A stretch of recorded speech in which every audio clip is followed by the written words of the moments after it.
Assalamualaikum warahmatullahi wabarakatuh. Selamat pagi. Pagi hari ini sehat semua pastinya. Anak-anakku, hari ini kita akan melaksanakan kegiatan pembelajaran. Mari kita menyanyikan lagu Indonesia Raya. Setelahnya berdoa bersama dan mendengarkan motivasi pagi. Kur, servis, diagnostik, peralatan dan perlengkapan di bengkel otomotif adalah benda yang digunakan untuk mempermudah pekerjaan di tempat bengkel otomotif. Peralatan ini dapat dibedakan menjadi beberapa bagian antara lain, peralatan umum, common tools, general tools, alat perlengkapan, workshop equipment, alat servis khusus, special service tools, alat ukur, measuring tools, alat diagnostik, diagnostic tools. Kita akan fokus di materi alat tangan, di mana tujuan pembelajarnya adalah setelah mempelajari materi ini, diharapkan siswa dapat memahami dan mengidentifikasi macam-macam alat tangan. Anak-anakku semua pasti di rumah sudah pernah melihat alat tangan ya. Di rumah siapa yang mempunyai alat otomotif? Bagaimana Mbak Maya? Oh, Mbak Maya punya obeng, luar biasa. Yang lainnya? Bagus, semua siswa punya alat otomotif di rumah. Sebelum pembelajaran kita mulai, Burus ingin mengetahui pemahaman awal kalian mengenai alat tangan. Silahkan diklik link asesmen diagnostik yang saya share, silahkan diisi ya. Peralatan umum, common tools, general tools. Definisi adalah peralatan umum, common tools, merupakan alat yang umum digunakan dalam proses pembongkaran, perbaikan, dan pemasangan kembali komponen-komponen otomotif. Peralatan ini dapat dibedakan menjadi dua, yaitu peralatan tangan, hand tools, dan peralatan tenaga, power tools. Satu peralatan tangan, hand tools, adalah peralatan yang digunakan di bengkel otomotif dengan mengandalkan tenaga manusia. Beberapa contoh peralatan tangan yang ada di bengkel otomotif antara lain, kunci-kunci, wrench, spanner, obeng, screwdriver, tang, pliers, palu, hammer, gergaji, hacksaw, snai dan tape, dice and tape, pahat, chisel, ragum, bench, vise, dan kikir, fil. Kunci-kunci, wrench, spanner, jenis atau macamnya, seperti kunci soket, kunci pas, kunci ring, kunci nipple, kunci L, kunci pipa. Kunci sok, soket wrench. Kunci sok terdiri dari satu set kunci-kunci. Penggunaannya sangat diutamakan dalam mengencangkan atau mengendorkan baut dan mur.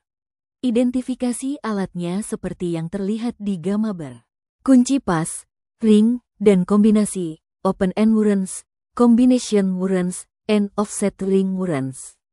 Kunci pas, open end wrench, digunakan untuk melepaskan dan mengencangkan mur, baut dengan tingkat kekencangan yang rendah. Karena apabila digunakan untuk baut, mur dengan kekencangan yang tinggi dapat merusak sudut dari mur, baut. Kunci nipple, flare nut spanner, digunakan untuk mengendorkan dan mengencangkan mur, baut pada sambungan pipa. Contohnya saat kunci ini digunakan pada sambungan pipa rem atau pipa injektor, injektor line.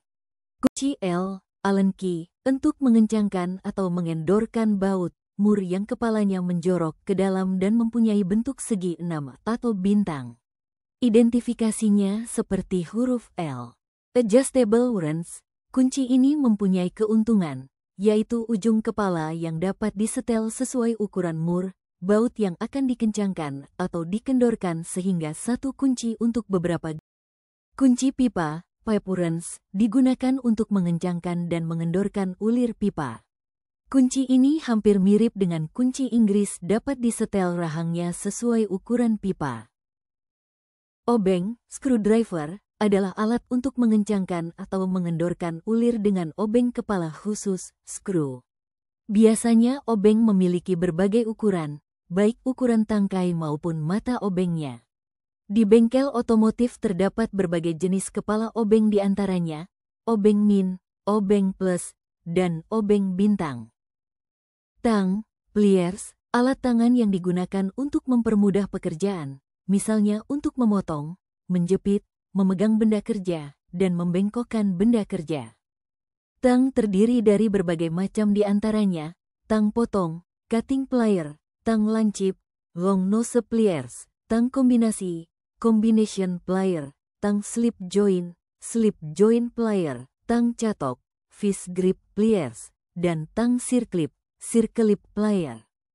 Palu, hammer, alat tangan yang digunakan untuk mempermudah pekerjaan pada saat memukul, macamnya ballpen, claw pen, cross pen hammer, godam, weldes pen, wheel pillar pen.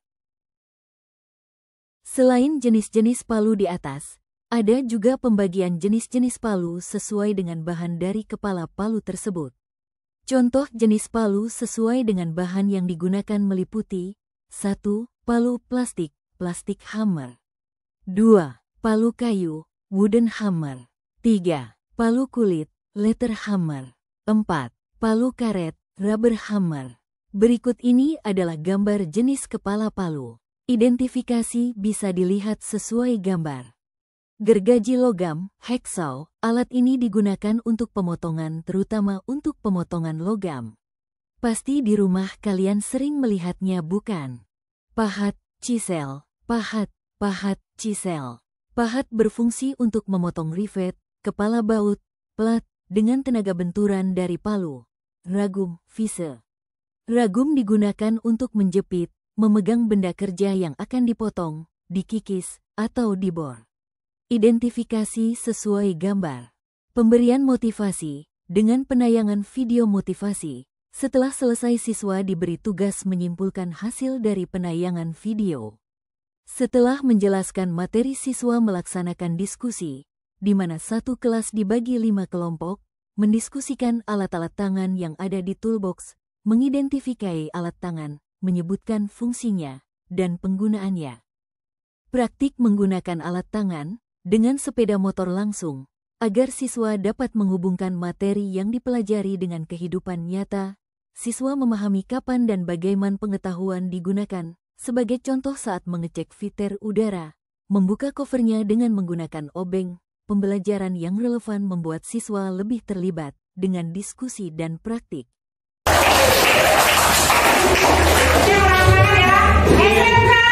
Bisa.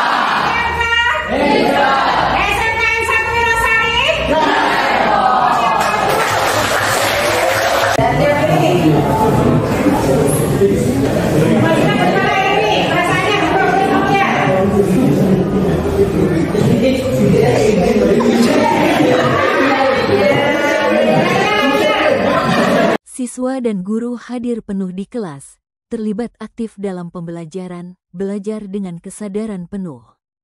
Setelah berdiskusi, siswa melakukan presentasi secara bergantian. Kegiatan pembelajaran selesai, dilanjutkan kesimpulan secara bersama-sama, atau dilakukan oleh peserta didik, kemudian melaksanakan umpan balik yang sudah di-share linknya di grup kelas. Marilah kita tutup pembelajaran hari ini dengan bacaan hamdalah bersama-sama. Assalamualaikum warahmatullahi wabarakatuh.